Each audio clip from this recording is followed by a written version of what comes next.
Well, today we are talking to comedian, YouTuber Mario Adrion. I'm excited. A lot of people recognize the name, the face, the voice from a little stint on a show called American Idol a while ago, but I remember that. And so when the opportunity came to speak to you and to have a good conversation, I was excited. So thank you for your time and congratulations on all your success that you've had with your comedy and of course your YouTube and all the things. Thanks for hanging out today. Wow, what an intro. Thank you so much. I feel important. I appreciate that. Yes, well, it's true because it's the classic example of just working hard and putting yourself to the grindstone and that sort of thing. And of course, the American Idol thing was huge. I think that's probably what a lot of people will recognize you from. It's been a while, but can you just walk me through that experience and what that was like for you? Did that change things for you at that point? I mean, you're on a massive platform at that point. So, Yeah. I mean, whether you make it to the next rounds or not, I think if you get to that point where you're in front of millions and millions of people, it probably helps to a degree, I would assume. Yeah, so I think it definitely changed the perception because a lot of older women from Wisconsin know me now, so that's definitely one thing.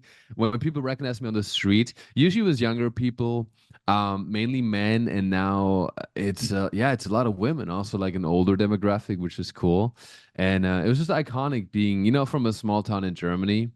And then all of a sudden being in front of Katy Perry, which, even in Germany, we know about Katy Perry. We may not know about Luke Bryan because we don't listen to country music, but it was such a fun experience and, kind of surreal because, again, I came from a town of 800 people. It's called Alpirsbach im Hochschwarzwald in Germany. And, when you go from that to America, you just don't know what's going to happen. So American Idol was definitely one of those fun experiences, just being silly. It all happened as like a bit of a joke because I don't know if you know, but I'm not a singer at all. I'm musically Yeah, not I mean, very talented. I kind of figured that part out for Yeah. sure. But I just always loved being silly, and I used to do modeling when I was younger. That's kind of like how I grew my presence on social media. And as a model, you always have to be so serious, put on your blue steel look. So I love being silly, in front of Katy Perry and all these people. I just put on a Speedo. I sang my original song about how I don't want to be objectified anymore as a model while I'm wearing a Speedo. Yes, So there's just a lot of humor and silliness in there, which has always been a big part of my brand and what I want to, share with people. I love it. Well, it's been a few years, and now you are touring right now with your stand-up special, German Efficiency, and you're playing all over the country. Where did comedy come in for you? It all started around the pandemic. It's actually the worst time to start comedy because right before the pandemic, I was, yeah, Yes. Any literally. sort of creative, sorry to interrupt, but Yeah, it was a yeah, good time for those in the creative space to build their brand better. But starting sure. out, going to LA, you No. pick a hard time, but it obviously worked out for you. So, It did. The thing is, like, especially with stand up, you can't like writing is different if you're writing on a script, but stand up is so dependent on actually going on stage. I think you cannot. Sure, you can write stand up, but it's hard to develop and get started in stand up without having an audience. So when I right. started stand up, pandemic happened about 2 weeks after I started stand up. So I technically didn't start stand up until 2021, but um I did these Zoom shows. I did a few of those, which is a horrible experience because you tell a joke and then as a response, instead of laughter and an energy in the room, you get clap emojis. And it's the most humiliating experience I've ever had. So That's yeah, that was great. a little rough. But no, I love stand up because I like breaking stereotypes. First of all, Germans are not very known for being funny. So I want to break that stereotype. And then also models or retired models like I am are not known for being silly or humorous. We're known to take ourselves very seriously. So I love breaking those stereotypes. And I've been making YouTube videos for years now, and even having videos that get millions of views, it's just not the same as having five people in a room and feeling their energy as you tell a joke. That's just magical, and that's something I gravitated towards from the beginning, you know? Yeah. So was your traditional route once you got past COVID and clubs started opening up, were you doing open mics or were you able to leverage your social media presence that you already had and package that as part of the Mario experience when people came to see you live? A bit of both. I mean, I just started touring this year. This year is the first year I'm doing a full national tour. Before that, I was mainly like, yeah, I was doing some open mics here in LA. I was going to New York quite regularly because New York's just so much better for comedy, in my opinion. There's just so much more happening. Agreed. Um, where are you based, by the way? I'm in Colorado, but there's a Colorado. Yeah, yeah. huge comedy scene here where I've I'm done at. shows There's there. Yeah. Yeah, the comedy. I mean, there's just places everywhere, local brewery shows. Yeah. So there's a lot. Yeah, so I did all that and just, my first open mic, it was funny. I was like, oh, I'm doing stand-up comedy and like getting out of my comfort zone. So I remember going to my first open mic and I even have a video of it. I filmed it and it was like, guys, I'm doing my first ever stand-up comedy show. And there was one dude in the audience, one dude who was running the mic. So it's basically me and what my first show was like me and one other dude, which, it's interesting when you come from YouTube and you have a lot of viewership and you go from that to one guy, but it's so fun like starting out this way in LA and really doing, I mean, I've done some horrific shows, like really bad. But now doing my own show, it's just I think you have to go through that to then appreciate when you do your own shows and you have somewhat of an audience and people come to see you and then actually pay attention to what you're saying. So yeah, very fortunate this year I started touring. The thing is though, with YouTube, my audience came first of all came from modeling. So even if I have a lot of followers, they don't necessarily come to see me do comedy because they don't know me as a comedian. You know what I mean? So Yeah. that doesn't necessarily translate one to one. So I still had to go through the regular route of like doing all the open mics, really work hard, write every day, to build somewhat of a presence also with stand up on social media to the point where now I can tour and people come out to see me. Yeah. Yeah, I would imagine initially it's probably like, doesn't he model and do YouTube, but he also does comedy? But being Yeah. able to commingle all of those together and there's a few people who have done that. Matt Matthews is one I know I can think of. There's several who have worked hard at this and done different things, but then again have been able to, with the help of somebody, maybe put it all together. So Hmm. going from that world to stand up, you've experienced a lot of different things. Mario, what are some challenges that you've faced? You mentioned this idea of the audience not always necessarily translating over or being a bit surprised. What were some learning curves that you were able to embrace to make yourself better as a stand up? Well, first of all, my looks, there's always an expectation when I walk on stage and people don't know me, because I do look like a douchebag. You know what I mean? It's just like a look and it's something I talk about. So I think I have to work even harder at acknowledging that. Like when I walk on stage, I usually have to kind of win the trust, especially straight men. Straight men often don't want to like me at first. You know what I mean? Sure.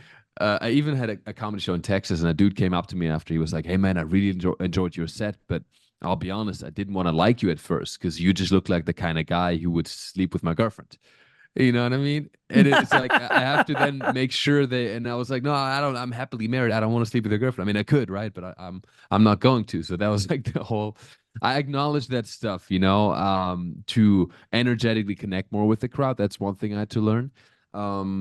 And I think for me also like vulnerability is a big part of it. Has always been a big part of my brand. Again, I love breaking stereotypes.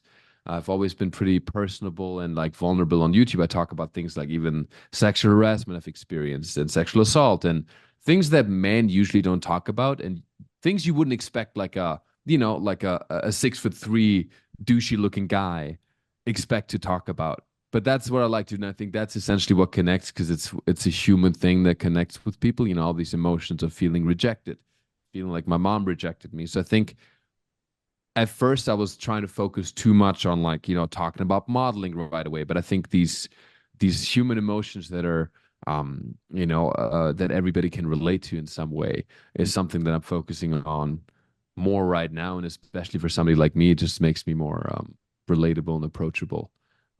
Yeah. Yeah, I would imagine so. Well, I mean, you're funny, so there's that. And I think that Yeah. And going back to that idea of open mics, I mean, you have to do that. That's the only way you're going to develop and process a joke. And it's a Oh yeah. constant tweaking, changing, learning to find your voice as a stand up and all of those things, timing, pacing. So now you're Yeah. touring. Mhm. And what has that been like for you to now have one world that you're a part of, which still exists, but now touring full time and getting that traditional stand up experience? It's awesome. It's also so cool to actually see my audience because when you have YouTube followers, you don't. It's just a number, you know. I see all like whatever 900,000 people follow me, but actually talking to people after the show, that's one of my favorite things. You know, seeing that this person, like I do these street interviews on YouTube, and somebody came out to my show and they were like, "Oh, Mario, I really loved your videos with the street interviews because I'm pretty shy socially. So seeing you do that and approach people that way has been so inspiring to me, you know? So things like that are just so beautiful to see, you know, seeing the impact on people. And just from a branding standpoint, it's also kind of funny because I feel like some people still come out from the modeling. You know what I mean? And they just know me from modeling and YouTube, and they come Yeah. out to the shows. And then new people now, it's mainly women who know me from like jokes about Germany, and like it's a lot of European women who came out to my shows. And it's funny because it's almost like half the audience wants to hear German jokes, and the other half wants me to take my pants off and walk down in a Speedo, you know, like at an American Idol. So it's a fun little yeah, it's fun just seeing the different people in the crowd. And yeah, I just love stand up because it kind of is the most authentic thing, you know what I mean? It's like whatever you're going through, you can express it. Again, I talk about currently I'm working on a bit that's I'm talking about sexual assault, like the actual thing happening. And it's very dark, but when you can turn that and break that tension and have a message with it and turn that into comedy, it's one of the most powerful and most rewarding things for both me and for I think as at large the audience because it's real things and there's a message behind it. So it's beautiful. I love everything about stand up. I love the lifestyle. I love going to small towns in America. I love going to Central Florida. I love going to Cracker Barrel when I was on tour. Seeing America at large is just everything about it has been great so far. Yeah. So do you write on a notepad when you're working out new bits? Do you write on stage? Do you probably don't do many open mics at this point, but what is your process for writing? I'm very structured. I'm not very German in a lot of ways. Like I don't drink beer. My name is not very German, but I am very organized. I'm very efficient with my writing, yeah? So I write on my computer. I have a Notion page. I mean, it's a full, I don't know if you know Notion, but it has all these different like sub pages and I have it very organized. So what I do every morning before I do anything else, before I check my phone, before I do anything, I write for like an hour. So that's what I do usually, and it's usually based on things from like yesterday, for example, I had two shows, and I always tape every single set, and then I take notes. I listen to it on the car ride home or whatever, and I take notes of things that didn't work. You know, I did a new bit about going to Disneyland, for example, and I was like, oh, this bit worked. This bit people got a little tense. Maybe I have to change it. And then in the morning, what I do, I review those notes. So I have a very structured approach of like every time I do a show. I take the notes the next morning. Then I sleep. I dream about it at night subconsciously. I think creativity happens in your subconscious as well while you sleep.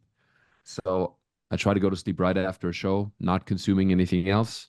And then I process it in the morning. I write for an hour. And then I go to the same night and try it again, you know? And Yeah, yeah, that's recording the sets approach. is important too. Very fascinating. So you're working on this tour. Are there plans for an album or a special that you want to do at some point? Or is that, I know that stuff takes time. Yeah, so I think I don't want to prematurely release something, you know. Like my hour, I'm very it's working right now, but there's still like a general. I have a general theme, which right now is mommy issues, right? It's like the rejection from my German mom, which then feeds into me wanting validation in modeling. It's a whole thing, I get but it. I think Trust me. I mean, there are serious, deep reasons why I interview people, I'm sure. yeah.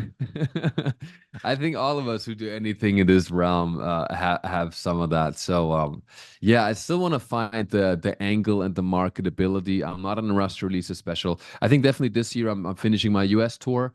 Then at the end of this year, I just got my green card approved a few days ago. so I can leave America again and go to Europe. And I'm excited to do a Europe tour as well at the end of this year.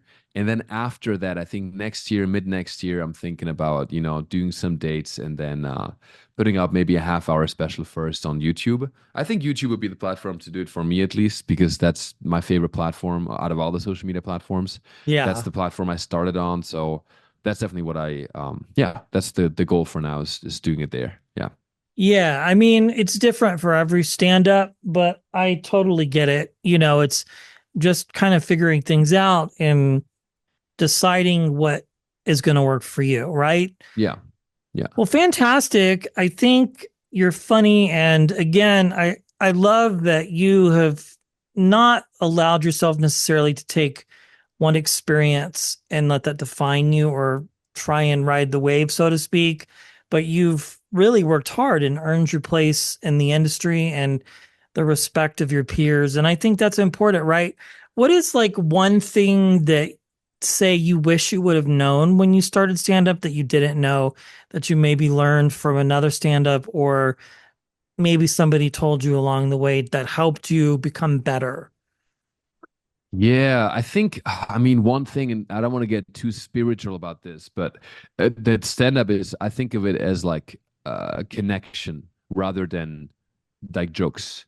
Like it Yeah, truly is. It's that's about okay. connecting with the audience. So like I had this experience I did like the psychedelic journey on mushrooms, actually. It's a very LA thing, And I had this vision. I've never done this before. It was with the eye mask, heroic dose. And I had this vision. I mean, I had this epiphany that we're all one, right? I think it's very common. We're all actually the same. And I saw myself on stage and I saw a person in the crowd that I don't connect with. They were wearing like somehow they were wearing like some sports jersey and a baseball cap. Like I don't relate to, usually those men, right? So our egos were separating us. So we're separate because of what we are and our personalities and our backgrounds and all that stuff. But when I told a joke and we were laughing together in that moment, I felt like we became one. And I can't explain it, but that really shifted the way I think about stand up. I don't think about, oh, I want to make these people laugh. So they like, no, I think about how can we break down the walls of what separates us as humans and create that moment of connection through joy and laughter. And I can't explain it, but it's really like when you go on stage with the purpose of like, instead of having some sort of, of course you have a script, you have your jokes, but instead of thinking of it as a performance, I started thinking of it as like, how can I really connect energetically? And I think that really fuels and that makes your jokes go so much further. So that's a shift. It's kind of abstract and hard to explain, but that shift from performance to connection was a big one for me that I wish I'd known about earlier. Yeah. I get it. So when you're starting out, you have questions for people, especially in the stand up world. Like a lot of questions are like, how do I get booked on shows? How do I do this? How do I do that? Do you get Sure. solicited for questions a lot? And if so, what is like the one annoying question that you get that you maybe asked when you started, or one that you get asked frequently that, does that make sense? Like, is there something Yeah. that people ask you all the time and you're like, you gotta, there's no cutting the line, so to speak? Yeah. 100%. So I think a lot of people, for me, it's more about social media Okay, because I was gonna that's say, that's what I've done. Yeah. So that's definitely a question I got a lot where people are like, "Oh, I have this idea, I want to do this. Like, how can I gain followers on YouTube?" And that's the first thing they try to like. So many questions I get are about like the algorithm of like, okay, how can I position this so I can get and trick the algorithm? And it's just like time and time again. I think first of all, people overthink. You just got to create. I think that's the number one thing is like you just got to make things because it's going to suck. Your first 100 videos, whatever it is, whether it's like an Instagram reel or a TikTok or your first 100 YouTube videos or podcasts are going to suck. And that's just how it is, right? So you got to like not overthink it and just do it. And then also do what you're genuinely passionate about. Because some people try to like do it for the wrong reasons. I think you got to do something on social media that you love and then you can only win. I think people try to do it for the wrong reasons. People try to like go on YouTube in order to make money, be famous, do X, Y, Z, and Z. I think you got to do it because you love it and just start doing it. And I think there's no shortcut to it. And I think, I mean, on YouTube, I've made like I think 500 videos, and before I found any success, I made so many videos, and it takes time. And yeah, there's no shortcut to that. I think do what you're passionate about and just get started and fail and embrace it. Yeah, There's I no, I think can't tell you anything. Yeah. Yeah. I think for the longest time before Meta, was like, how do I get verified? How do I do this? How do I do that? So people finally got a pass on that where they could just pay for it, which to me, I don't know. I have my own thoughts on that. But Yeah. yeah, you just have to create, you have to do, learn, pivot, and go. Awesome Exactly. stuff. Are you coming to Colorado anytime soon? I was just looking at tour dates. I don't have a tour date set there yet, but I definitely like to. Are you in Denver or? I'm in Fort Collins area, yeah. Got So, it. Because I did a show in Colorado Springs once, which is super fun. You know what I love? I miss nature so much because I grew up in a small town. I loved Garden of the Gods in oh Colorado. yeah, What a definitely. place. My God. I love the nature there. So I definitely would like to come back. Nothing planned yet, but yeah, we're working with my team on like some more tour dates. Yeah. Awesome. And where can people connect with you to learn about where you're performing? Obviously, if they Google your name, Yeah. a lot will come up. Yeah. Mario Adrion on Instagram, probably the best place. So it's Mario Adrion, Adrion. And say my website, marioadrian.com. All my tour dates are on there. Yeah. Awesome, Mario. Congratulations and thanks for your time. I appreciate you hanging Thank out you. today. Absolutely. Appreciate you. That was fun.